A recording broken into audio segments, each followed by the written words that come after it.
Radio Merseyside, your station.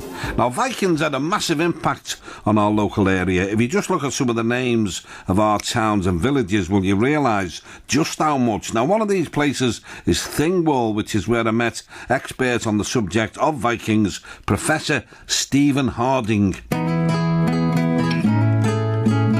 Well, Sean, we're at the centre of Viking Wirral now, because we're at a place called Thingwall, and Thingwall is a very historic name because it's an Old Norse name. Thing means assembly, and wall comes from val, which is a field, so it means assembly field. So it's where the Wirral Vikings 1,000 or so years ago had their parliament or assembly.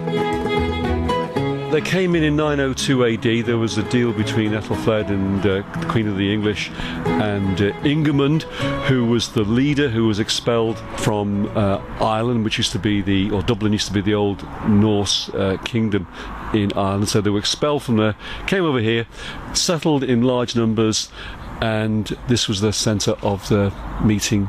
Or assembly here, yeah. Wow. It's hard to believe because now it's used like as stables for horses who are being grazed. It shows you how modest people on Wirral are about their history, heritage. That's right.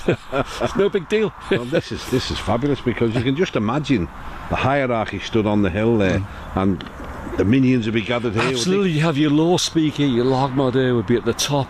Initially would be Ingemund, the first of these law speakers, and then everyone would be around discussing policies of law, discussing general things, including emergencies, you know, if there was some threat to the population, what they were going to do about it. And it was also a time for meeting old friends. It would meet once, twice a year, and merriment and all this sort of stuff. So it was where would you come from, far and wide? Yeah, it would serve the main Wirral Viking population, but there would be visitors coming in from the Isle of Man, maybe as far afield as Norway and Iceland. We don't know, but from other Viking colonies there would be visitors. A chance for old friends to meet up. Yeah.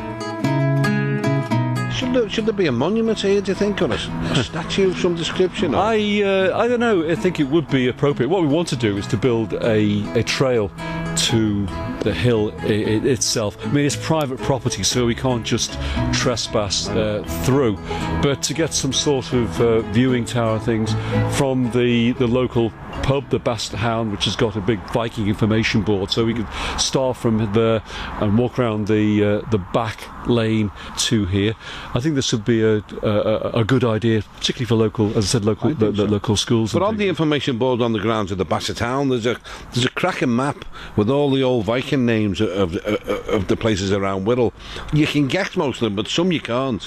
Absolutely. I mean, it's there for especially youngsters to try and work out what they mean. Some of the names have gone, like Stromby and Warmby and Kilnwalby. They no longer exist, but many are there, you know, like Staunton, which means the big farmstead. A lot of the BY names, Irby, Pensby, Greasby, Frankby, Whitby. Raby is very important because Raby is an Old Norse name meaning boundary settlement. So Raby indicates the southernmost boundary of the original Viking settlement on Wirral.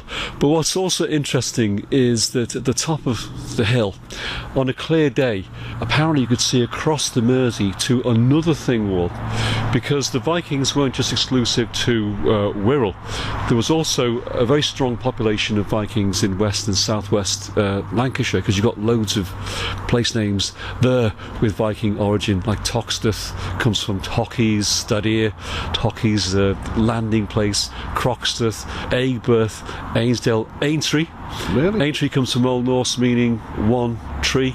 You know, Crosby, Formby, Ainsdale, all this. Litherland, and then Latham. Latham's a nice one because Latham means at the barns, not just barns, but at the barns. And Skelmersdale, that means Shalmers Valley. So it's not just exclusive to Wirral, it's all over Merseyside. We have this. So Thingwall, there was a Thingwall Parliament also near Ken Dodd's Jambutti mines in Notty Ash. So the Vikings were eating Jambuttis all them years ago, eh? I'm not sure about that. you've explained this today in an interesting way. And when I was at school, it was it was quite dull at times. I mean, if you were to explain where you live as a Viking, a place where the Vikings were, that brings it to life for you, doesn't it, as a kid? It does. And when I was a kid here, we knew nothing about this. We knew actually a bit about Thingwall because my granddad told me about it. And there was things about Thurston and other places, but that was about it. We weren't told about it at schools and things. So, but I think now, a lot of people on Wirral and Merseyside are aware of the Viking heritage. So it's great that there's this Viking exhibition going on at Southport. There's also going to be local displays, artefacts, reenactments and things, that talks that are taking place about the Vikings in the area. I'll be giving a talk on DNA, believe it or not. Right. So it's going to be great, and strongly recommended for people to go along to that. Talking about DNA, we know the Vikings were here in very large numbers from all the place name evidence to hear, all the archaeology that we've got in the area. But we were involved with a DNA survey which finished about 10 years ago with the University of Leicester, where we were looking for evidence of ancestry in the old population, because the whole area's undergone a big population transformation, since the Industrial Revolution, the growth of Liverpool as a port. So we had to get behind that, and we used as our database, if you like, men who had, from old families in Wirral or South West Lancashire, West Lancashire, who had surnames that were present in the area prior to 1600, from tax records, alehouse records, criminal records. I'm afraid I'm down there. We were accused of... What were the common names? A dog. Well, there's this... Rimmer is a common name on both sides, old name on both sides of the Mersey. You got Bushel, you got names like Tasker, Teller. Totty actually is an old Wirral name. Really? Totty ice cream is very famous, and Totty's name.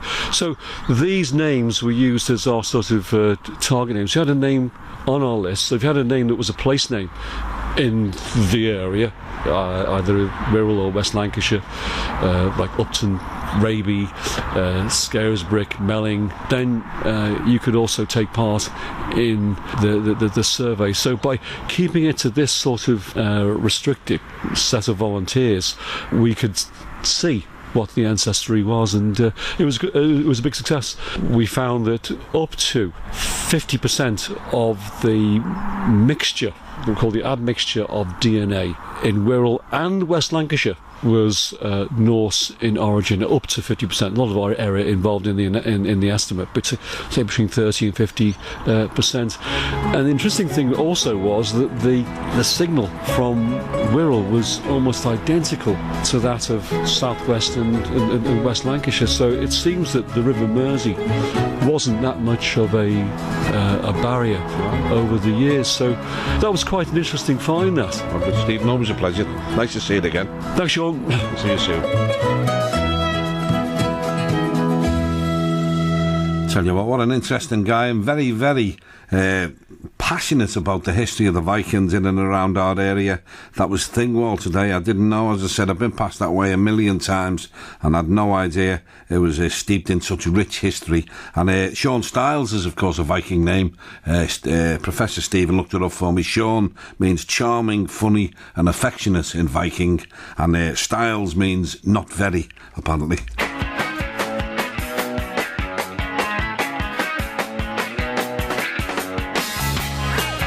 Get me coat.